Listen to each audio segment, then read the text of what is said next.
ఈ నెల 26 నుంచి ప్రభుత్వం ప్రారంభించనున్న 4 పథకాలకు సంబంధించిన సర్వే నిజామాబాద్ జిల్లాలో చివరి దశకు చేరింది. ఇక ప్రజాపాలనలో వచ్చిన దరఖాస్తుల ఆధారంగా జిల్లా వ్యాప్తంగా చేపట్టిన సర్వేలో లబ్ధిదారుల ఎంపిక చేపట్టారు అధికారులు. అర్హులందరికీ సంక్షేమ పథకాలు అందిస్తామని ప్రభుత్వం చెబుతూ ఉండటంతో దరఖాస్తుదారుల్లో ఆనందం వ్యక్తమవుతుంది. ప్రభుత్వం చేపట్టిన ప్రజాపాలనలో ఉమ్మడి నిజామాబాద్ జిల్లా వ్యాప్తంగా 1,80,000 దరఖాస్తులు వచ్చాయి. వీటి ఆధారంగా రేషన్ కార్డులు, రైతు భరోసా, ఇందిరమ్మ ఇండ్ల స్కీమ్కు లబ్ధిదారుల ఎంపిక జరగనుంది. ఉమ్మడి జిల్లా వ్యాప్తంగా 53,000 కుటుంబాలు రేషన్ కార్డుకు అర్హత ఉన్నట్లు గుర్తించారు అధికారులు. కొత్తగా ఇచ్చే రేషన్ కార్డుల ద్వారా 1,30,000 మందికి లబ్ధి చేకూరనుంది.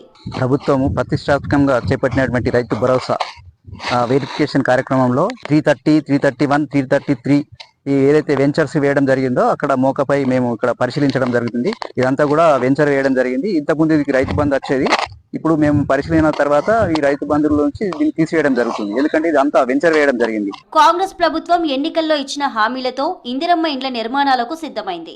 గత కొద్ది రోజులుగా వెరిఫికేషన్ కొనసాగుతోంది. ఈ నెల 20వ తేదీ వరకు ఈ వెరిఫికేషన్ నడుస్తుంది. 21 నుంచి 24 వరకు స్క్రూటినీ చేపడతారు. ఇక 26 నుంచి లబ్ధిదారులకు మంజూరు పత్రాలు ఇస్తారు. ఫుడ్ సెక్యూరిటీ కార్డు గురించి వెరిఫికేషన్ కోసం ఆ లిస్ట్ ఇచ్చారు.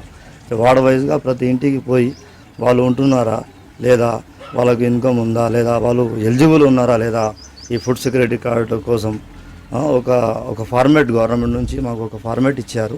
ఆ ఫార్మేట్ ప్రకారం వాళ్ళకి ఇన్కమ్, వాళ్ళు ఎట్లా ఉంటున్నారు, వాళ్ళకు 4-వీలర్ ఉందా లేదా, వాళ్ళు ఐటీ కడుతున్నారా లేదా, వాళ్ళ ఇంట్లో గవర్నమెంట్ ఎంప్లాయీస్ ఉన్నారా లేదా అనే ఒక ఎలిజిబుల్ క్రైటీరియా ఒక ఫార్మేట్ మాకు ఇచ్చారు. అదే మేము సర్వే చేస్తున్నాం. ప్రతి వార్డులో ఒక 20-24 ఎంఆర్ ఆఫీస్ నుంచి మా కమిషనర్ సార్కి ఆ లిస్టు ప్రొవైడ్ చేశారు. మా కమిషనర్ సార్ ప్రతి వార్డులో ఒక్కొక్క ఆఫీసర్కి డిప్యూట్ చేశారు. ఉమ్మడి నిజామాబాద్ జిల్లాలోని అన్ని ప్రాంతాల్లో సర్వే చేపట్టారు అధికారులు. జిల్లా కలెక్టర్లు, ఆర్డీఓలు, సబ్ కలెక్టర్లు ఈ వెరిఫికేషన్లో పాల్గొంటున్నారు. అర్హులందరికీ పథకాలు అందిస్తామని చెప్తున్నారు అధికారులు.